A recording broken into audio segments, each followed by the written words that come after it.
विठूचेच वरदान. सेवा करिता करिता जनाची तयाने ओढविला ताण. ध्यान पिढ्या गमावून झाली किंवा आता आपली जाण. मंडळी, शेवटी फिरून फिरून आपण आपल्या मिलेटकडे चालू. मिलेट म्हणजे आपला वारसा, आपली संस्कृती, आपली पारंपरिक शेती आणि आपली पारंपरिक पिकं म्हणजेच मिलेट. मिलेट म्हणजेच आपलं भरड धान्य, मिलेट म्हणजे आपलं तृणधान्य, मिलेट म्हणजेच आपलं रानधान्य आणि मिलेट म्हणजेच आपलं देवधान्य.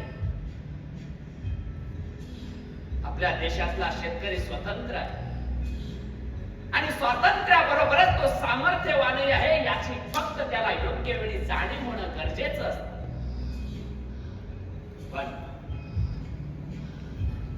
पण नगदी पिकाच्या अति हव्यासापोटी, पैशापोटी संपूर्ण जगाचं पोषण करणारा माझा शेतकरी बाप, माझा शेतकरी राजा स्वतःच शोषण करून बसला. नगदी पीक वाईट नाही. अहो, आर्थिक सुबत्ता घरात यावा म्हणून नगदी पिकासोबतच पारंपरिक पिकं सुद्धा. आम्हाला दोन गोष्टीचा अभिमान वाटतो. आम्ही आता संपूर्ण महाराष्ट्रभर दौरे केले. आम्हाला अभिमान वाटतो आम्ही महाराष्ट्रीयन असल्याचा, मराठवाड्यातले असल्याचा आणि लातूरचे असल्याचा. त्याचं कारण हे काय मंडळी, की लातूरमध्ये सम प्रमाणामध्ये पिकांची लागवड केली जाते. अहो, एका बाजूला ज्वारी, उडीद, तर दुसऱ्या बाजूला कॉटन म्हणजे तुमचा कापूस. ह्या गोष्टीचा आम्हाला अभिमान वाटतो आणि मोर भरून येतो. आणि दुसऱ्या गोष्टीचा ह्या अभिमान वाटतो आम्हाला, म्हणजे पहिल्यांदा मी म्हणेल आम्हाला खंतच वाटते. कारण आम्ही शिक्षण काय घेतलं आणि मुंबई सारख्या शहरामध्ये आम्ही जॉबसाठी, नोकरीसाठी गेलो. सतत मनामध्ये एक खंत आमच्या पोचत असते की आम्हाला शेती करता येत नाहीये किंवा शेतीसाठी वेळ देता येत नाही. पण आज आम्ही छाती ठोकून सांगतो त्या शेतकऱ्यांसाठी आणि शेतकऱ्यांच्या पारंपरिक पिकासाठी आज आम्ही जनजागृती करण्यासाठी महाराष्ट्रभर दौरे करतोय आणि त्यामध्ये आम्ही खारीचा वाटा उचलतोय. ह्या गोष्टीचा आम्हाला अभिमान वाटतो. मंडळी, आजच्या कीर्तनरूपी सेवेचा शेवट करण्यापूर्वी आम्ही एकच आम्हा लातूर वासियांसाठी विनंती करतो. लातूरकरांसाठी विनंती सोडा, आम्ही मागणी करतो.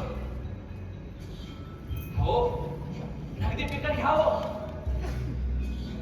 पण नगदी पिकाबरोबर आपली पारंपरिक शेती सुद्धा जपावं.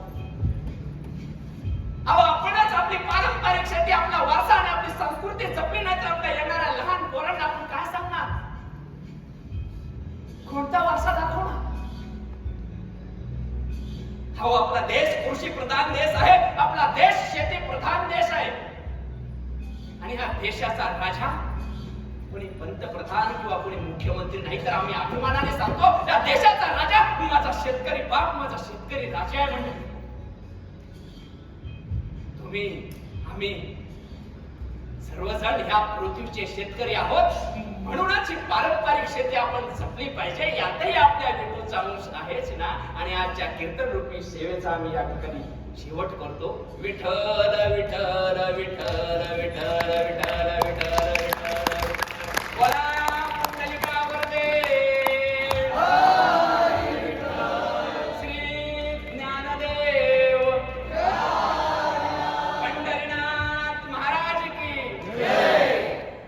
Thank you very much. जल्दी से मैं अपने कलाकारों का परिचय देना चाहूँगा. आपण सर्व जण एवढं